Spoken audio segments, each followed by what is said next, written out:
Grace. It's a thought that changed the world, to borrow a line from a U2 song. But what is it? Grace. Well, I can tell you what it's not. It's not, there but for the grace of God go I. What a horrible thought. There but for the grace. Do you mean that somehow that person over there, suffering, going through all that horrible stuff, they don't deserve what I'm getting over here? Or do you mean that they deserve what they're going through and I don't? It's a horrible thought, isn't it? I don't think that's grace. In fact, it might be the opposite of grace. They didn't deserve. They did deserve. We don't deserve. We deserve. I was sitting in a cafe, enjoying a cup of coffee, when I suddenly realised that I'd forgotten to pay for my parking, so I ran out of the cafe in a flash, apologising to the waiter, telling him I'd be back soon, and ran across the road to find a parking attendant standing at my car. "I'm so sorry," I said. "Please don't give me a ticket." Just blurted out. "It's okay," she said. "There's a grace period."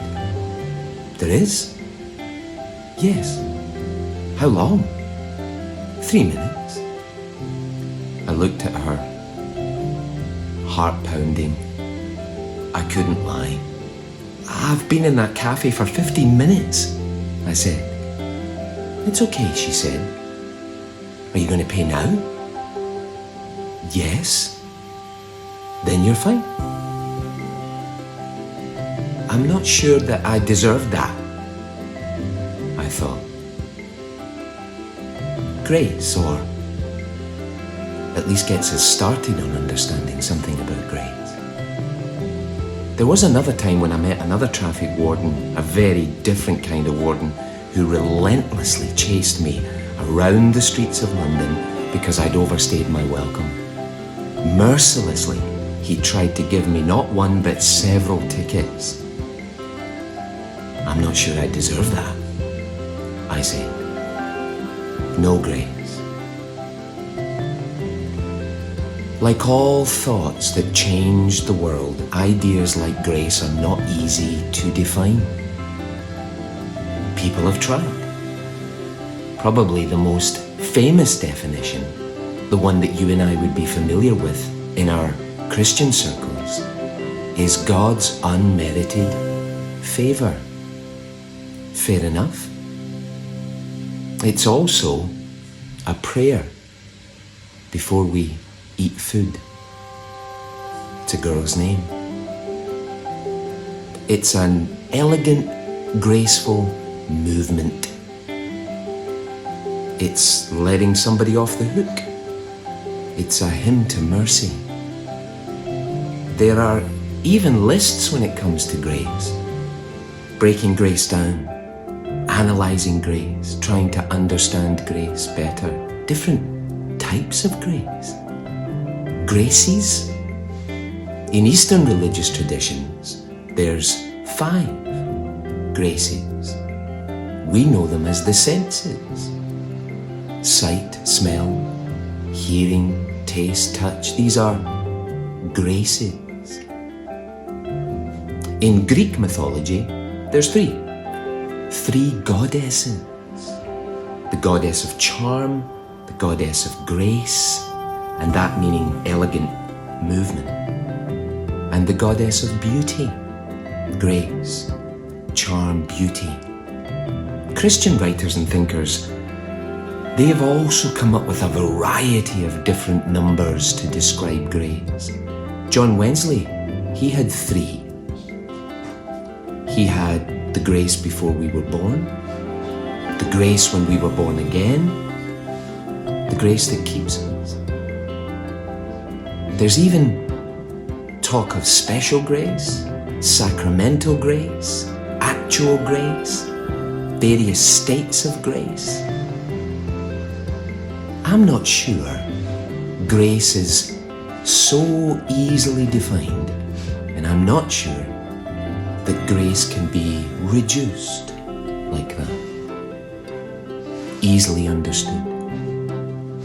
When the idea of grace was on Jesus' lips, it was usually in a story.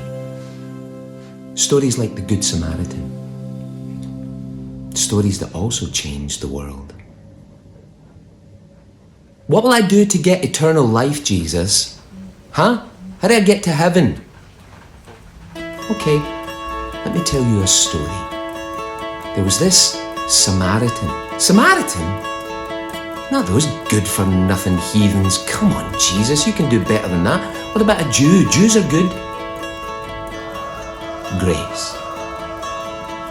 Not a bad place to begin with your enemies, with people that you don't like, with the people that you're sure or not quite sure they deserve or don't deserve. There, but for the grace of God, there's that horrible thought again. Yeah. I mean, really that's the whole point of grace, isn't it? Surely, I don't deserve it. I haven't done anything to deserve that, have I? It's usually what we say when something bad happens, though. What did I do to deserve that? But when something good happens, well, it's about time. I worked hard for that. Which brings us to this other word, merit. Merit means worthy. I deserve that. I worked hard for that. That's some people's idea of an ideal society, or an ideal education, or a perfect system of healthcare, a merit system. Basically, you get what you deserve. You get out what you put in. You get what you've worked hard for. Unmerited, that's when you're deemed not worthy. You don't deserve that. Didn't do anything to earn it. Now that's a thought that's not as well received. It takes it out of our hands and seems to put it in somebody else's or on something else. We're used to the idea that you get what you pay for. You get what you work for. But what if the very best, what if the very thing we need is not something earned? Like forgiveness, love, kindness, justice, mercy. Are these the kinds of things that you get by working hard? Some might say yes.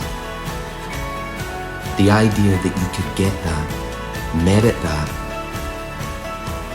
without earning it, was a thought that changed the world. When Jesus suggested God's forgiveness, His kindness, His love, His justice, His mercy were things that we didn't earn, but He would give anyway, because that's who He was. Come on, Jesus. I've given you 41 years. I've been really good. It's like some kind of letter to Santa Claus. Been a good boy. I've done this. I've given that. I've sacrificed this. I've even loved them. But what if you'd done none of that?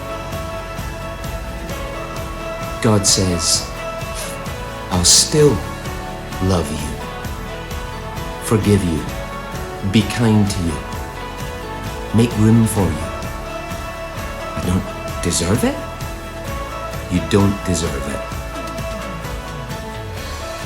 Which begs the question, who else doesn't deserve it? Well, everyone. So who else will we give our love and forgiveness to? Well, everyone. What will I do then about this grace that I did not deserve?